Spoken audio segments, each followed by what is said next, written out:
Paytm पर RBI का बड़ा एक्शन। 29 फरवरी के बाद नहीं दे पाएगा banking service Paytm payment bank पर। ईडी की पेटीएम के खिलाफ बड़ी कार्रवाई की जानकारी मिल रही है। Bank has directed Paytm Payments Bank to stop onboarding of new customers. Recently RBI ने पेटीएम पेमेंट बैंक पे एक नोटिस जारी किया है। पेटीएम पेमेंट बैंक में जितने भी अकाउंट्स है उसमें आप आपके पैसे क्रेडिट नहीं कर पाएंगे 28 फरवरी के बाद में। जानते हैं इस वीडियो में कि पेटीएम को ऐसी नोटिस आरबीआई ने क्यों भेजी।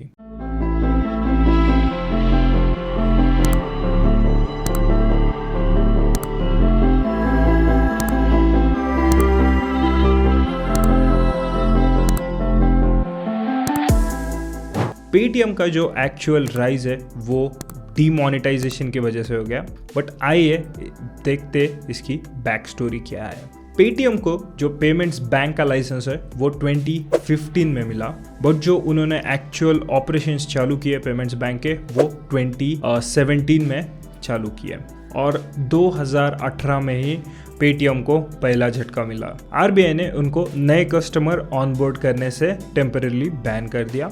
पेटीएम वॉलेट और पेटीएम पेमेंट्स बैंक दोनों भी सर्विसेज से, क्योंकि बहुत सारे केवाईसी जो थे वो इनकम्प्लीट थे। बहुत सारे बैंक अकाउंट्स और जो वॉलेट थे उसमें इनकम्प्लीट केवाईसी के वजह से। एक्चुअली 2 केवाईसी आपको करनी पड़ती थी एज अ कस्टमर, एक पेटीएम वॉलेट के लिए और दूसरी पेटीएम पेमेंट्स बैंक का अकाउंट यूज़ करने के लिए। बहुत सारे अकाउंट्स में खाली जो वॉलेट है उसमें पे केवाईसी थी और बहुत सारे अकाउंट्स में खाली जो पेमेंट्स बैंक का अकाउंट था उसमें केवाईसी थी। और पेटीएम यहीं पे नहीं रुका, पेटीएम ने बहुत सारे एजेंट्स हायर किए केवाईसी करवाने के लिए और वो डोर टू डोर जाते थे या कस्टमर के शॉप पे जाते थे, घर पे जाते थे, ऑफिस में जाते थे और वहाँ पे जाके उनकी केवाईसी करते थे और एजेंट्स को 50 रुपीज़ इसमें पेटीएम कमीशन देता था। सो एजेंट्स ने क्या किया कि बहुत सारे उनके अंडर एजेंट्स चालू कर दिए और उनको 20-30 रुपये दे रहे थे और घर बैठे जो मेन एजेंट है वो 20 रुपये कमाता था। तो आरबीआई को ये सब भी पता चला, तो आरबीआई ने कुछ समय के लिए टेम्परेरीली बैन कर दिया था ऑनबोर्डिंग कस्टमर्स की 2018 में। 50 रुपये के लालच में बहुत सारे एजेंटों ने उनके ही जो नज़दीकी लोग हैं उनके पैन कार्ड्स पे अकाउंट खोल लिए, एक ही पैन पे मल्टीपल अकाउंट्स खोल लिए और बहुत सारे केसेस ऐसे पाए गए कि एक पैन कार्ड पे 1000, 2,000, 5,000 अकाउंट्स खोले गए थे।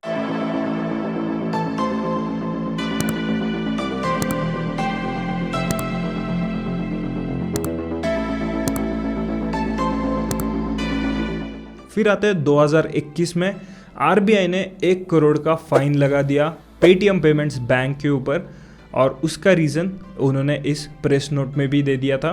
2022 में फिर से आईटी वर्नेबिलिटी का कारण देके आरबीआई ने इनके जो नए कस्टमर्स ऑनबोर्डिंग है वो फिर से टेम्परेली बैन कर दिया और उनको आईटी सिस्टम का एक्सटर्नल ऑडिट करने को लगाया। और ये जो एक्सटर्नल आईटी ऑडिट था उसमें उनको फिर एक बार बहुत सारे फेक केवाईसीज सामने आए और इस ऑडिट के वजह से आरबीआई ने फिर एक बार पेटीएम के ऊपर 5.39 करोड़ का फाइन लगा दिया। इस ऑडिट में केवाईसी के बहुत ज़्यादा इरेगुलरिटीज़ दिखने को मिले। इवन जो NHAI है जो कि नेशनल हाईवे अथॉरिटी है, उन्होंने भी पेटीएम के जो फास्टैग है उस पर बैन कर दिया है, क्योंकि वहाँ पे भी उनको केवाईसी के इश्यूज़ यहाँ पे नज़र आए। ये मैंने खुद एक्सपीरियंस किया है। मेरी खुद की जो फास्टैग थी वो पेटीएम की थी और उसकी केवाईसी इनकम्प्लीट थी। सो 2024 में रिसेंटली आरबीआई ने ये अनाउंस कर दिया कि आपके जितने भी पेटीएम पेमेंट्स बैंक के अकाउंट है या आपके पेटीएम वॉलेट के अकाउंट है उसमें आप पैसे क्रेडिट नहीं कर पाओगे।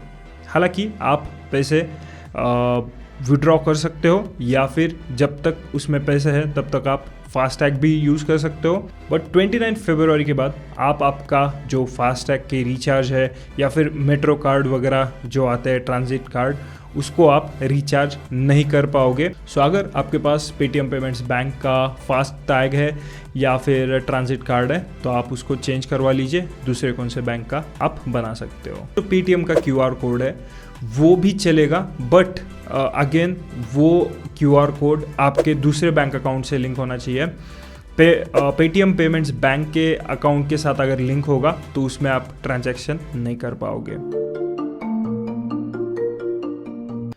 जो रिटेल कस्टमर है या फिर रिटेल इन्वेस्टर है स्टॉक मार्केट का, तो उनको इससे सबक लेना चाहिए। जितने भी आईपीओ फिलहाल आ रहे हैं वो सभी ओवर प्राइस्ड है और कुछ आवा के सवा भाव में आपको ये स्टॉक्स दिए जाते हैं और इसके बाद जब ये गिर जाते हैं और वो कंपनी के जो सीईओ फाउंडर को फाउंडर वगैरह होते हैं वही लोग फिर से वो शेयर बाय बैक कर लेते हैं। तो आपको वो शेयर खरीदवाएंगे 1000-2000 में और खुद बाय कर लेंगे 200 रुपये में। और मेरे पहचान में से बहुत सारे लोगों ने पेटीएम 1200 रुपये में लिया था जब उसका आईपीओ लॉन्च हुआ था। तो अभी उसका रेट मेरे ख्याल से 480-490 तक चल रहा है। उसने लो भी 480 का किया था और पेटीएम इतनी भयंकर कंपनी है भाई, उन्होंने 480 पे शेयर बायबैक भी कर लिया। मतलब भाई समझ रहे हो आप।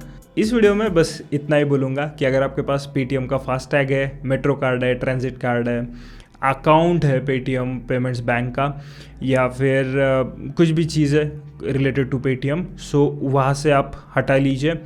फास्टैग नया खरीद लीजिए, मेट्रो कार्ड भी नया खरीद लीजिए। बैंक अकाउंट अगर उसमें पैसे है तो ट्रांसफ़र करवा लीजिए। और मेन चीज़, अगर आपका कौन सा लोन का ईएमआई पेमेंट्स बैंक से जाता है, पेटीएम पेमेंट्स बैंक से, तो वो अकाउंट चेंज करवा लीजिए आपके लोन के बैंक के हिसाब से। पेटीएम के पेमेंट्स बैंक में पैसे हैं तब तक आपका लोन का हफ्ता जाएगा, उसके बाद बाउंस होना चालू हो जाएगा क्योंकि उसमें पैसे ही नहीं होंगे। तो आपको क्या लगता है इस पूरे सिनारियो के बारे में?